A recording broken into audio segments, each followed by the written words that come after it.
Welcome back. Episode 4 of Money Equals M Squared, brought to you by Lagus, Lucas, and Torello Wealth Management. My name is Mike Torello, and I'm here with my co-host, Mike Lucas.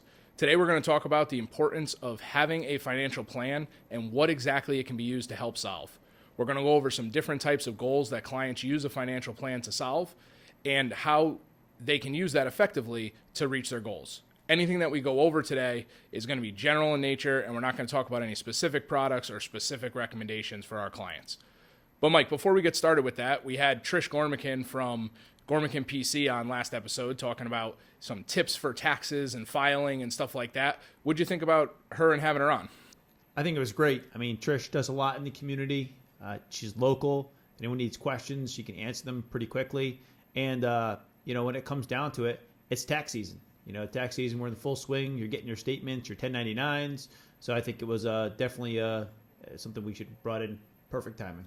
Yeah, I think it was good timing just to have her in and to go over kind of some of those tips, because we spent a lot of time talking, what do you do when you sit down with an accountant? And that's probably, I'd say, the biggest question that you and I get is, okay, do I need an accountant, or what do I actually do when I go meet with them? Yeah, and just in life in general, Mike, the more you prepare, the more you know beforehand, the easier it is, less frustrating it is. That's for sure. So, kind of segueing into, today's topic with, creating a plan and everything, preparation, why don't you talk a little bit about if someone wants to get started with any type of financial plan working with us, what should they do to get started? Absolutely. I think the biggest thing, you have to figure out what that plan's for, what type of goals you have that plan for. So whether it's saving for a young child to go to college, whether it's saving for retirement, it's important to pinpoint that exact goal. Okay. Once you have that goal in mind, you got to get prepared for it. So some of the things you have to do is you have to think about it. All right. How much can we save on a regular basis? All right. You have to prepare some of the documents you've already done to start saving. Is this the best spot to save? So it's important to gather a lot of those tools, gather a lot of that information prior to that. So you mentioned, gathering the documents to get started. What are some of those documents? What should someone be looking for when they're putting a financial plan together? Well, we do a lot of work with teachers and people in education. So you're going to want to figure out what type of pension statements that you have, when you got started. And a lot of that stuff, Mike, they send those documents out once a year. So it might take some time to figure it out. So it's really important to take some time beforehand to gather the most material. So the pension statement's one. All right. If you have a 401k at work, gather some of those statements. A lot of times, you might have been gifted assets or gifted savings bonds. These are all certain pieces of the plan that you get together. Because when you're putting that plan together, you want to look at the whole picture. You don't want to look at a certain portion of it and then later go back, oh yeah, I forgot about this or I forgot about that. I mean, it's nice to add that in, but if we can put that plan together, there might be other resources you could put some of those assets to help for different specific goals. Yeah, that's a big thing when I'm working with clients, right? It's figuring out every single statement that they have, right? Like one of the things is, if you've saved, you talked a lot about the assets, but it's also the debts that they have, right? Like if we're looking at a retirement plan, when that mortgage is going to be paid off plays into the plan largely. If you're talking about, we're talking about kids going to college, right? It's how much have you saved? But if you took out a loan for them to go to college, that loan now becomes part of your retirement plan. So it's those debts, it's the assets, and like you said, it's figuring out which asset is earmarked towards which portion of the plan, because not everything is for everything. That's correct. I mean, if you think about it now, a lot of what we do on a day-to-day basis is all now, it's more technologically advanced. So like you were saying before, you need to gather a lot of these statements. Well, some of the tools that we use with our clients is through AdviceWorks. In AdviceWorks, you can link a lot of these accounts together and have them all in one spot. So when we're putting a plan together for clients, we encourage them to use some of that technologically advanced tools that we have to gather that information prior. So when we take a look at it, it's already embedded in there. And a lot of this technology now will update it on a day-to-day basis or a regular basis, and it gives us the most up-to-date information. Yeah, I think AdviceWorks is a tool that we have through our disposal, through our partnership with Cetera, and it's something that is really a game changer for us when we're writing a plan, because we're able to take a look at anything that a client links for us, and we're able to see values in real time, but it also gives us our secure document sharing, right? Because they're able to put documents inside that secure document vault and they're able to share it with us. So if something doesn't link, but we need to take a look at it, something like a tax return, they're able to share it with us securely, which gives them peace of mind, and we're able to take a look at it right inside their portal. Also, as we update all the plans, they can see everything in real time. So we use AdviceWorks, we use that client portal a lot, and I think that's something that really helps people out. Yeah, I mean, the biggest thing with the retirement plan, a lot of cases, it's well in advance. You know, some it's 10, 20, 30, 35, 40 years in advance you're planning for. It's nice to be able to go back and look, hey, look where I was way back in the day. So it's a portal you can use, and it stores that information for long term. Great. So I think that gives people an idea of what they need to do to kind of get started with a plan. So why don't let's take a break, and when we come back, we'll go over the different types of plans and what those can help people solve. Welcome to this week's Community Spotlight. In our Community Spotlight each week, we like to highlight a local small business that makes a difference in our community. This week's Spotlight is on the Hard Hat Tavern, located at 65 Old Broadway East in North Haven, 181 North Colony Road in Wallingford, and their brand new location at 100 New Haven Road in Durham, Connecticut. They can be reached online at hardhatcafect.com. Stop in for some great food, cool drinks, and beer. Their Dube wings are fresh chicken wings and drumsticks, seasoned, fried, and then grilled, making them a smoky twist on the classic buffalo wing. Stop by, grab a bite, and catch the games in an exciting and perfectly casual atmosphere. Welcome back. All right, so let's take a look at the different types of things that we can solve by helping a client write a financial plan. So the first thing, Mike, let's take a look at solving for someone's retirement income need. So when we say we're going to help someone create a plan for a retirement income need, what are we talking about? Yeah, we want to make sure that we're generating enough money so they don't have to worry about income in retirement. I mean, if you think about it, it's easy to plan for, well, it's not easy to plan for college, but you know when your son or daughter is probably going to go to college, right? You know how much money around that you're going to need. So it's a little bit easier to plan for those type of things. But things like retirement can be difficult to plan for, especially nowadays where individuals are living longer and longer and longer. But you always get that unexpected person that may pass away sooner. So the hardest part is to figure out how much money you can comfortably take from your retirement nest egg or retirement asset and not run out of money. So that's the biggest issue that we get in this type of scenario is, hey, Mike, how much money can I take out of these accounts on a regular basis? It's a tricky question because death is, inevitable and you don't know when it's going to happen. So that's what it's hard for us. That's the biggest thing that we get all the time, right? It's like, how are you planning and for how many years? Well, we don't know when you're going to pass away. So what we need to do is we need to create a plan that you're never going to run out of money.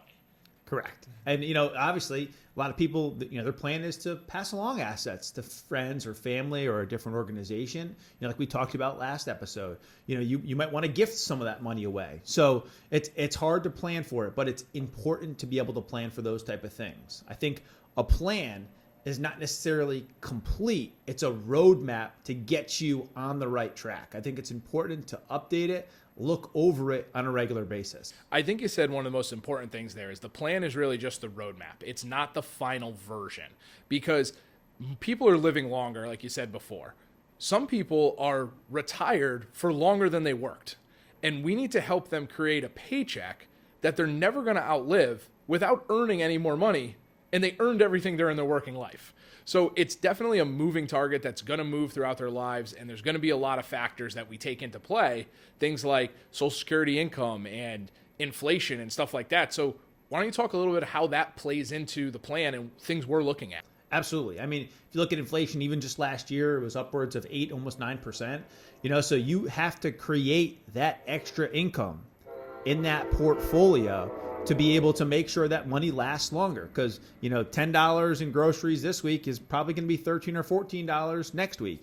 So there's different things you have to plan for. So we need to make sure that those assets inside of your plan, your 401k, things along those lines, are continuously growing to be able to produce that type of income. So when people retire, people are under the notion when you retire, you want to take everything that you've worked hard to save for and put it in something safe because you want to make sure it's there. I mean, I agree. I think we need to start to transform retirement, make it a little bit more conservative, but we also have to make that money grow because just like you said before, Mike, things are going to be more and more expensive down the line. So it's important to continue to have your money to grow while also taking that distribution from it. Yeah. So when people are trying to figure out how much money do I live on each month in retirement, where should they start to figure out that number? I mean, you got to start where you are now. Obviously, when you're retired, you're not doing as much. You're not traveling as much. You're not spending as much on gas. Also, a lot of times, when you're working and stuff, you're eating out. So it's more expensive to eat out. So everything will change in retirement, but you're going to start by looking at what you're making right now, and then probably cutting it back between 70 and 75% of your working income is, I would say, the average of what people need in retirement. Yeah, so when we start with someone, we say we're going to kind of start looking at that 70 to 75% number. And that's kind of the basis for, say, like version 1 of the plan. And then as we get closer, we're going to take a look at people's actual expenses and things like that and what they're actually spending money on. Because I think one of the biggest things is, you mentioned like you start driving less and traveling less like when you retire, but that even changes as you are retired. When you first retire, it's the big party, right? It's what can I do? I'm so happy that I don't have to go to the office every day. Well, eventually you're going to get older and physically you're going to have limitations. So kind of planning that out really helps us decide how much we can give you and even give you more and kind of front load that plan. Absolutely. So when you get down to it, like a lot of people want like, hey, Mike, what's that number I need to save at to be comfortable? Well, you brought it up before, Mike. Everyone is different. Okay. Some people like to do a lot more once they currently retire and then less as they get older. But there might be some people that just want to travel. They might need more income when they're retired, all right, than they were when they were working. So those are things that need to be thought out. They need to be an important part of a plan, and they can't be, a couple of years before retirement, hey, and I want more income. It needs to be planned out well ahead of time to be able to make that stuff last. And I think we've seen a trend of people wanting to retire more and more. You see people that want to retire at age 60 or even in their later 50s. It makes it very, very difficult because in retirement planning, we rely a lot on pensions and Social Security. And as we've heard more and more of Social Security is starting to make that number larger and larger when the full retirement will pay out. So I think it's even more important to put that plan together so you don't run out of money down the line. And the biggest thing with that is that's why you have to start planning earlier. If you want to retire in your 50s, your plan probably needs to be looked at for the first time in your 20s or your 30s, because you're not going to be able to decide at, say, 55 that you want to retire at 57 for the most part, right? Some people may have saved enough and they might be able to get there, but you're going to need to put the time in to say, this is how much I have to put away and this is the lifestyle I'll be able to live. Absolutely. When you think about it, so nowadays, if someone retires at 55, I mean, they're people, I meet people in their 90s all the time. That's almost 40 years of income distribution. If you think about it, if they're taking out $50,000 a year, that's over $2 million in distributions. So it's important to plan for these type of things. So, all right, let's take a look the next way, kind of talking about college planning. Yeah, Mike, you do a lot of work in the college planning sector. We talked about it a little bit before. How do you first start about putting together a college plan? So the biggest thing when talking about a college plan is what does a college plan mean for the parents that we're sitting down with, right? Like I have 3 little boys. They're 5, 3, and 2. A college plan for me is going to look totally different than if I meet someone for the first time and they have one child who's in their teens. So it's the first thing is looking at how old are the kids and how much time do we have to be able to create the plan. The next thing we're going to look at is what is the big goal of creating a plan? Some parents want to pay for 100% of every single child to go to college. They want to cover tuition, room and board. They want to tell their kids, go to the best school you can possibly go to and we got you. And for some people, that's just not realistic. And it's really having that conversation with the parent to be able to say, hey, this is the school that you guys want to pay for, and this is what it's going to cost. Yeah, I think, part of our job in terms of putting the plan together is setting that expectation and making it reality to each of the parents that are out there. Because me being a parent myself, I have a young son who's 7 and a daughter who's 5. You want the best for your kids, but you got to set that expectation. So it would be unrealistic for a lot of parents to say, I want to pay your 100% of Yale's tuition. That's just a lot of money. as compared to, and you're doing other things like saving for retirement, putting a roof over the head. So there's other things you have to plan for too. So setting that expectation, I think, is an important part of what we do. Well, and I think the biggest thing, right? It's so once we figure out what the goal of the parent is, the next thing is figuring out how we're going to fund that goal, right? So if a parent tells us like, I'm covering 100% of college no matter what, okay, that's great. Well, that's going to cost you, let's say it's $600 a month per child until they, reach college. And that's just a complete ballpark made up number, right? And they say, well, in my situation, I have 3 kids. That's almost $2,000 a month. Well, I can't afford that. So the next thing we're going to look at is, well, how much can you afford? What's that going to cover? And then what are some other options that you have? The federal government, each university, some private lenders, they're going to offer parent loans that you can factor in. If that's something that's important and valuable to a parent, it makes sense for the household, because our job isn't to change what your goals are. It's to help you reach them in the best way that you can. And I think you brought up a good point, Mike. Let's say you have 3 kids and you're saving $600 per child. That's $1,800 a month. You're probably not saving a lot for retirement in that type of scenario. You're probably not saving a lot for, travel and those type of things. So I think when you're putting together a plan, it has to incorporate all the different aspects of financial planning, and that's retirement savings. It's regular savings. It's saving for college. So there's all those different areas that you have to plan for. You can't just be narrow-minded and have one goal and get it. I think it's important to factor in all 3 of the goals in a true financial plan.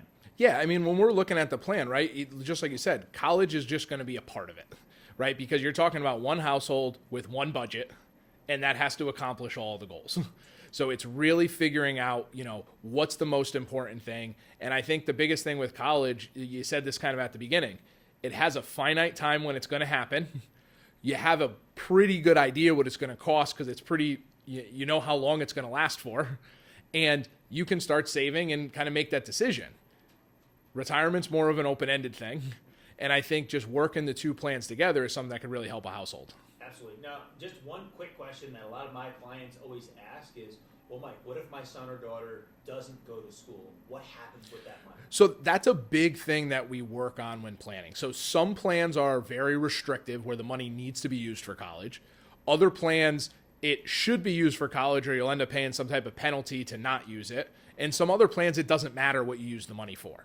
One of the conversations that I'll always have with my client is, how do you feel about your child? Are they going to go to school? If they only have one child, right, you're trying to base it based on that one child.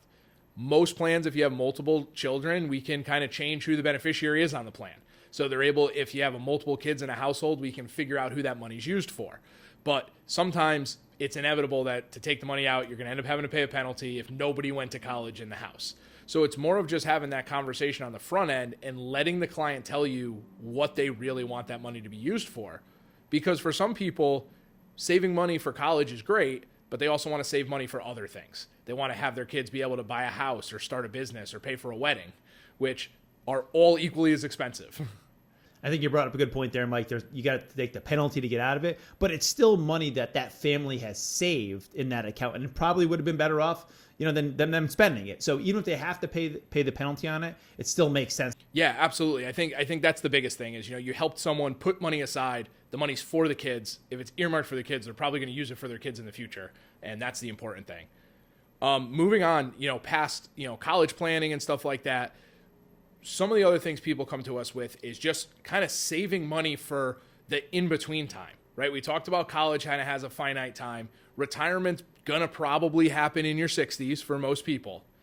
Well, what do you do for money in your 40s and 50s?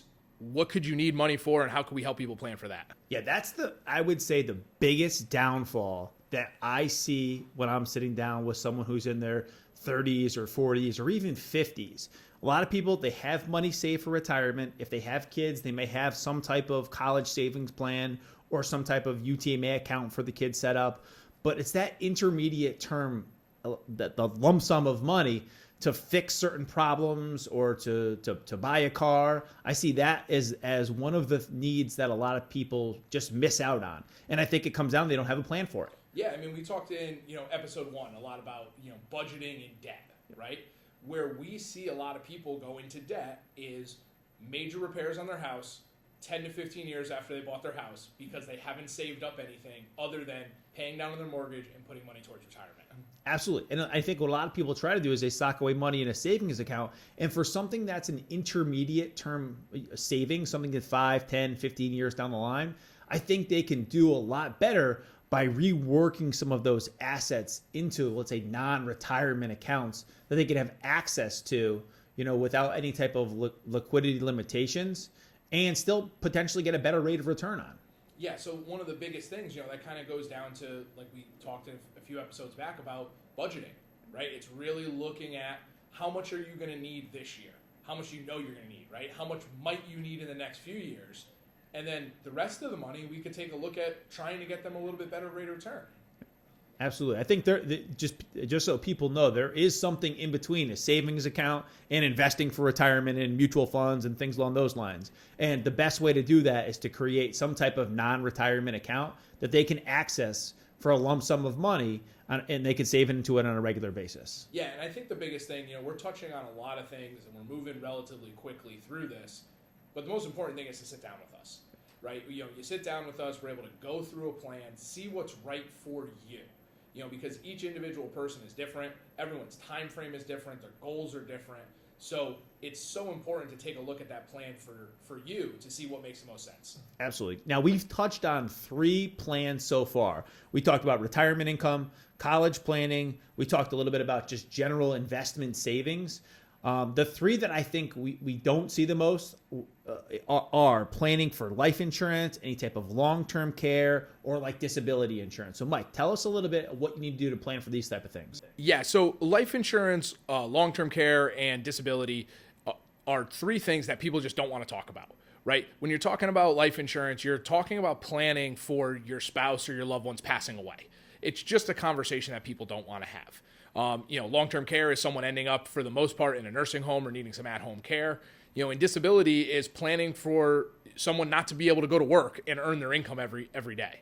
So what we try to do, similar to the retirement income planning and the college planning, is we're going to take a look at how much money do you need to make to run your household, and then we're going to extrapolate that out over many years.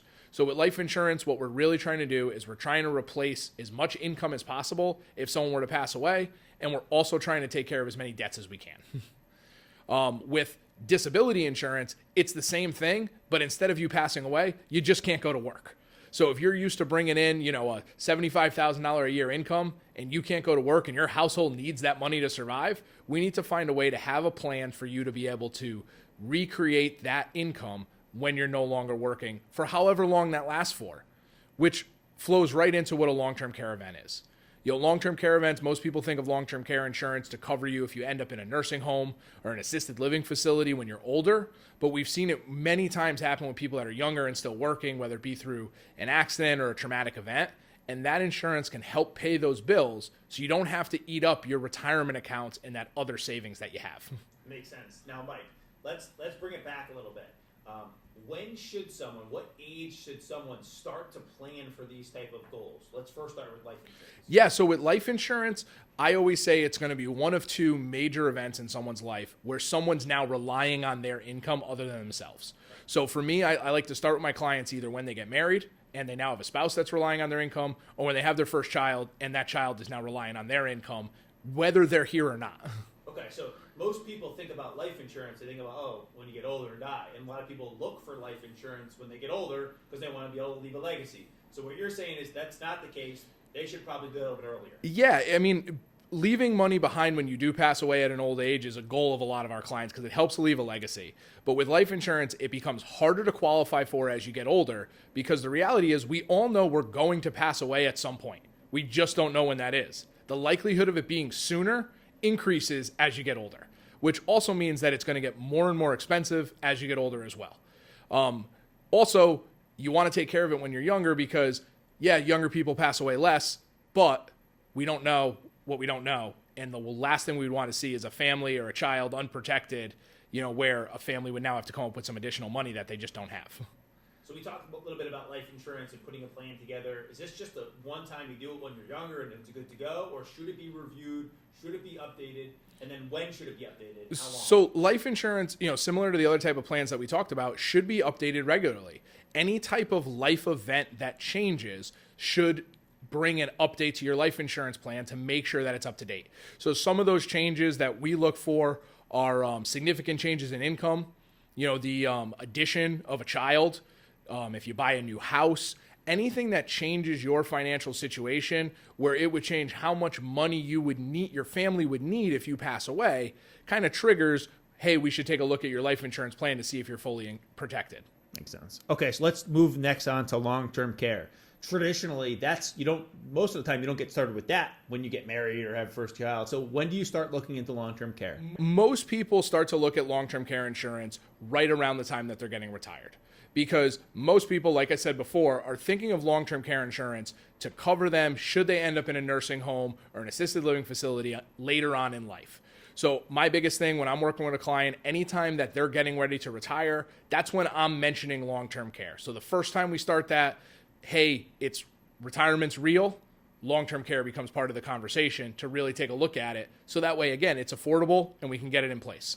Makes sense. Now, disability, obviously you don't want that when you're retired, but those are something you need throughout all your working years, right? Absolutely. So disability and life insurance go hand in hand, right? Life insurance is if you do pass away, where disability is if you just can't go to work. So as soon as we start having that life insurance conversation, we're going to have the disability insurance conversation as well. And with disability insurance, it's those same triggering events to make us update the plan. If you get a new job and you're making more money, we need more money if you become disabled.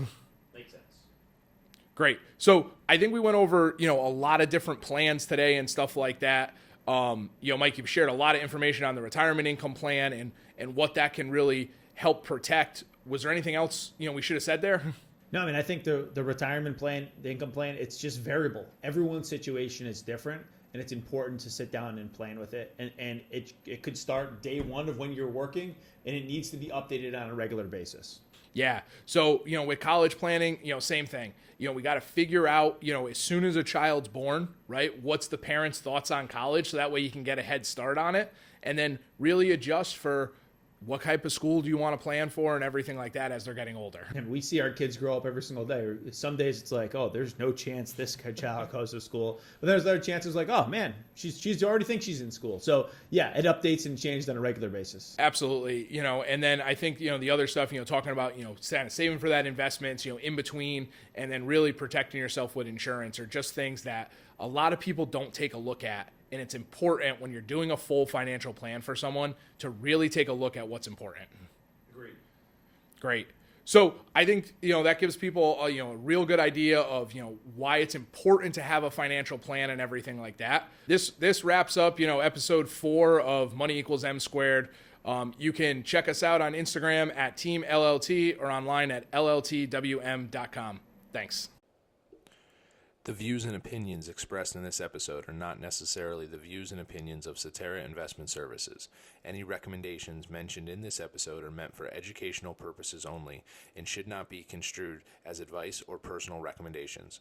Always consult your financial advisor, tax advisor, or attorney for details related to your specific goals, risks, and objectives. Investments have risk and can lose value. They are not FDIC insured.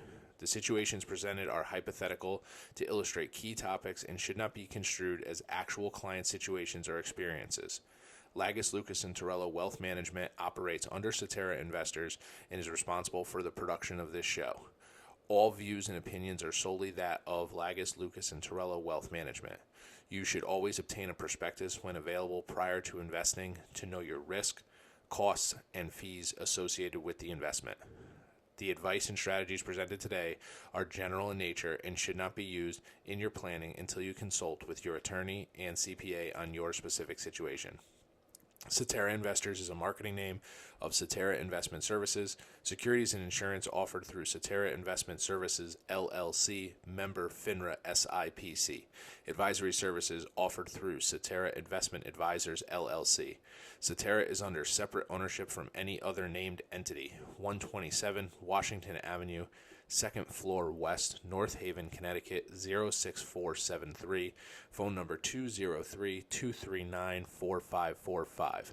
Individuals affiliated with this broker-dealer firm are either investment advisor representatives who offer only investment advisory services and receive fees based on assets, or registered representatives who offer brokerage services and receive transaction-based compensation, or both, an investment advisor representative or registered representative who can offer both types of service.